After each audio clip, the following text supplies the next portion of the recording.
Hello, and welcome to A Reader's History of Science Fiction.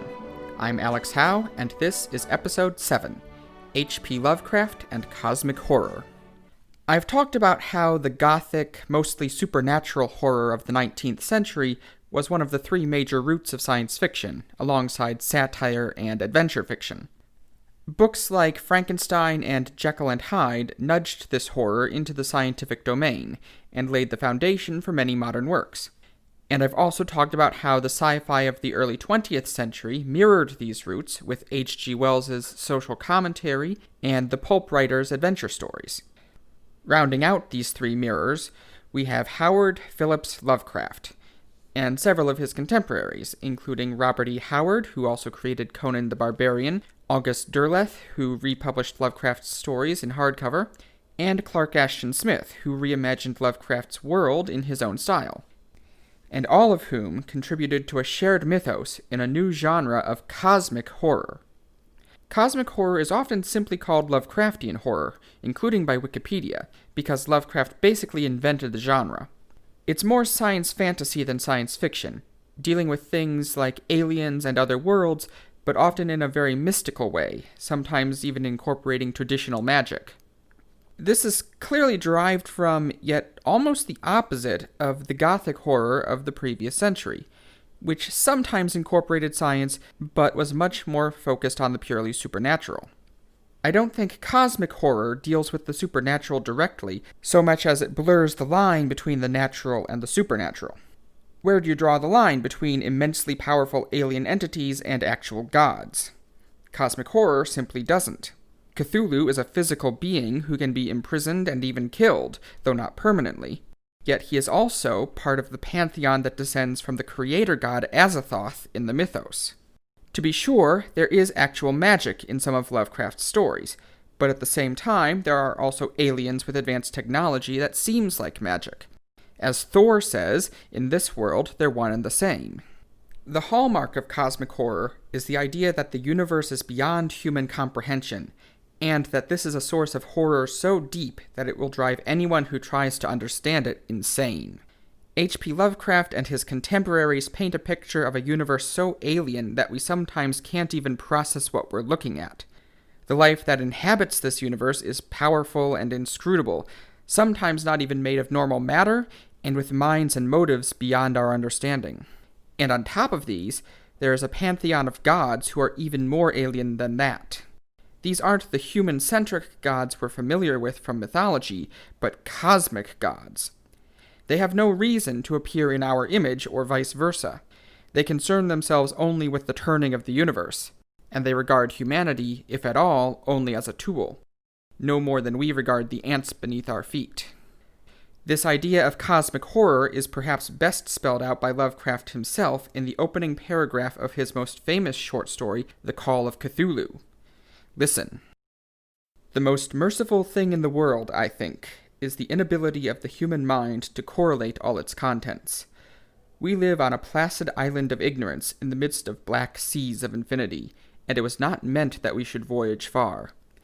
The sciences, each straining in its own direction, have hitherto harmed us little, but some day the piecing together of dissociated knowledge will open up such terrifying vistas of reality and of our frightful position therein, that we shall either go mad from the revelation or flee from the deadly light into the peace and safety of a new dark age.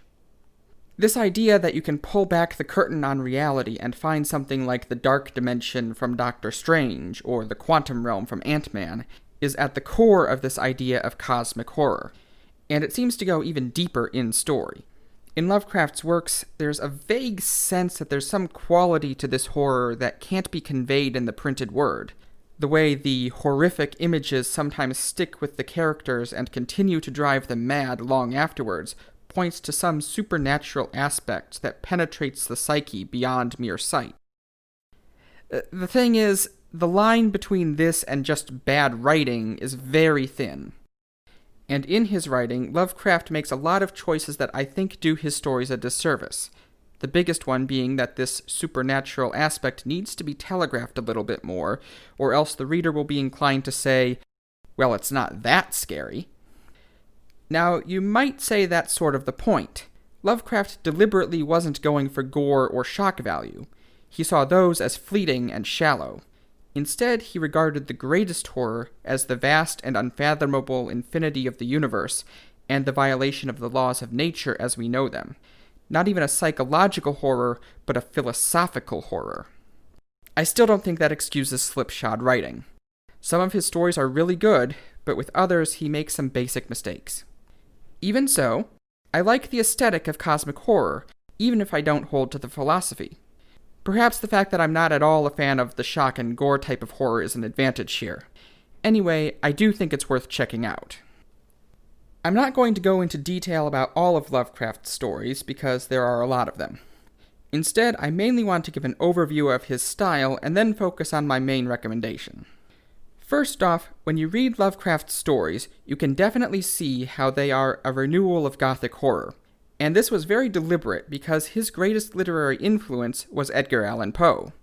He had other major influences, like Robert W. Chambers, author of the horror anthology The King in Yellow, but you can see the similarities in Lovecraft's and Poe's writing styles right away, especially his love of antiquated and flowery language.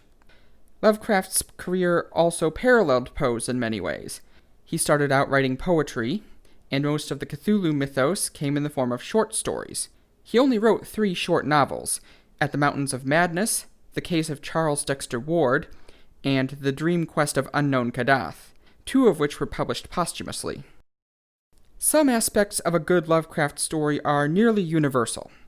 Many of his stories come across as the found footage of their day, written in the first person as in-world memoirs, case studies, police reports, and even suicide notes, with occasional exceptions like the Dunwich Horror. Of course, this is a popular move for horror writers in general, but he does that part pretty well. He also does his best to have a big wham line at the very end. A wham line is a line that strikes the final note of horror, and even some old-fashioned shock value after the main action. It doesn't have to be at the end, but Lovecraft makes great use of it at the end of the story in many cases. It's sort of like a horror movie protagonist thinking they escaped the monster, only to reveal it lurking behind them in the final shot of the film. When it's done right, he uses it to great effect. Unfortunately, half the time you can see it coming. In The Shadow Out of Time, for example, it's telegraphed from a mile away. And that's one of Lovecraft's biggest issues. He suffers a lot from the show don't tell problem. The Shadow over Innsmouth may be the worst about this, where unlike the mystery solving in The Call of Cthulhu, for example, it gives away most of the story halfway through, although that one is later redeemed by a great twist ending. Now, I can't talk about Lovecraft without mentioning his racial views, because they are problematic. The Call of Cthulhu, which I quoted earlier, is perhaps the best introduction to the genre, but it's also a good introduction to Lovecraft's views on race, whether you wanted one or not, being peppered with numerous disparaging remarks about the mostly non-white cultists that the narrator is investigating. Even by the standards of the 1920s, Lovecraft was conspicuously racist, curiously Anglo-supremacist rather than simply white supremacist, and while he seemed to have improved some over the course of his life, that's not a high bar. On the other hand, in most of his stories you probably won't notice a whole lot of this, and this is because he mostly wrote about his native lily-white New England, or failing that, about the lily-white academia of his time. Still, I'm keeping his treatment of race in mind in making my recommendations, and many of his stories still hold up pretty well. One final note before I dive into the horror. You'll need to know about some of Lovecraft's favorite terminology, because it can be confusing to modern ears. Probably the biggest one, no pun intended, is that Cyclopean means giant, not one-eyed. It's a reference to the Cyclops being a giant, although I'm not exactly sure how it passed into our language in that form. Other common words: nuclear means central or innermost, not a reference to atomic energy. Fungoid means looks like a fungus, not made of fungus. This confused me when he described the moon as fungoid in The Shadow Out of Time. Eldritch is in its normal usage, but it's an uncommon word. It means unearthly or supernatural, possibly by way of connection with elves. And I'm honestly not sure what he means by blasphemous in context. I think it's more about a violation of the laws of nature than the religious meaning. So, yeah, antiquated and flowery language. I want to go into some detail about my recommendation for the episode, which will be At the Mountains of Madness. I'll explain the choice a bit more at the end of the episode, but maybe the most obvious reason is that it was Lovecraft's only science fiction novel. Charles Dexter Ward and Unknown Kadath are both considered horror fantasy. It's also the only one of his 3 novels that was published in his lifetime, and it's considered to be some of his best work. The book is also something of a spiritual successor to Edgar Allan Poe's Arthur Gordon Pym, which I mentioned in the Jules Verne episode, and Lovecraft actually lifts the cry of the Shoggoths, Tekeli Li, directly from that book. At the Mountains of Madness was one of the last stories to be published in H.P. Lovecraft's lifetime in 1936, although he wrote it a few years earlier. I mentioned in the last episode how no publisher wanted to touch a science fiction book until about 1950, when some specialty presses, including August Derleth's Arkham House, had broken into the industry. So when Lovecraft brought a 40,000-word epic to his usual publishing venue, Weird Tales, it was rejected for being too long. Eventually, his agent did find a buyer, and thus, instead of the horror magazine Weird Tales, At the Mountains of Madness was published in the science fiction magazine Astounding Stories. Although even then, Lovecraft was furious at the hack job the editor did on his book. Keep in mind this was before Campbell. Luckily, modern editions contain his original version. Our hapless narrator is Professor William Dyer, a geologist from the prestigious Miskatonic University, a fictional Ivy League school in the equally fictional town of Arkham, near Salem, Massachusetts. Dr. Dyer is a member of a scientific expedition from the university to Antarctica. At the time, Richard Byrd had become the first person to reach the South Pole by air only 2 years earlier. The advanced part of the expedition, we learned, had discovered apparent fossils buried in the ice near a mountain range taller than the Himalayas. Fossils that are hundreds of millions of years old, from before there was any complex life on Earth, and that are so alien that it's hard to tell whether they're even plants or animals. By the time Dyer's group arrives, however, things have gone wrong. The rest of the expedition are all missing or dead. In clinical, scientific terms, Dyer describes the search for the missing men, the later search over the mountains, and discovering the ruins of a prehistoric city there that tell of a time when Earth was visited from space and colonized by these elder things. It's only too late that he realizes the truth.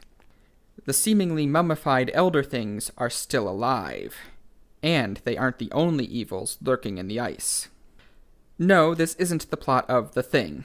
That was a different story by a different author. And like I said, it's going more for the creepy factor than shock value.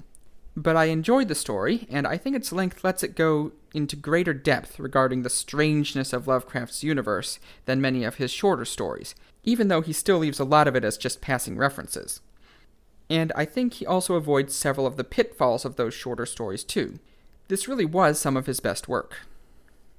Now, I've only talked about Lovecraft so far because his stories are by far the best known in the genre. He and cosmic horror in general really stand apart from the other classics of science fiction. But I'm giving him his own episode because his influence has been widespread beyond his personal niche.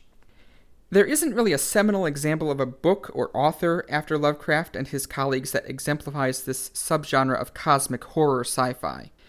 There's a reason the Wikipedia article as of this recording is titled Lovecraftian Horror. TV Tropes does give a long list of examples, notably including Liu Cixin's The Three-Body Problem, but the well-known author who comes closest today is probably Stephen King, who himself considers Lovecraft to be the greatest horror writer of the 20th century, and who has written a few stories with connections to the mythos. What has happened, though, is that cosmic horror has found a niche especially in TV and movies.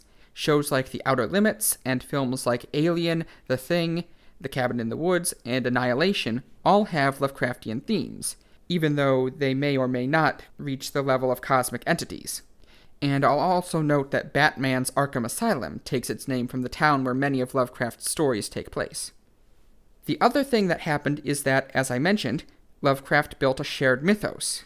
That is, he actively encouraged other writers to write tales in his universe and even incorporate his characters. This means that stories don't have to be direct adaptations to be officially part of Lovecraft's world. And this goes far beyond the circle of writers who shared his mythos in his own lifetime. In modern times, the Evil Dead films and the recent Underwater are of this type. Evil Dead prominently features the Necronomicon, the book of black magic used by many of Lovecraft's characters, and Underwater seems to feature Cthulhu himself. And I couldn't ignore the upcoming HBO series Lovecraft Country, which both features Lovecraft's monsters and confronts his views on race from a modern perspective.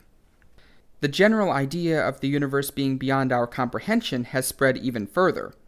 Arthur C. Clarke was certainly influenced by Lovecraft, as one of his earliest stories, At the Mountains of Murkiness, was a parody of At the Mountains of Madness.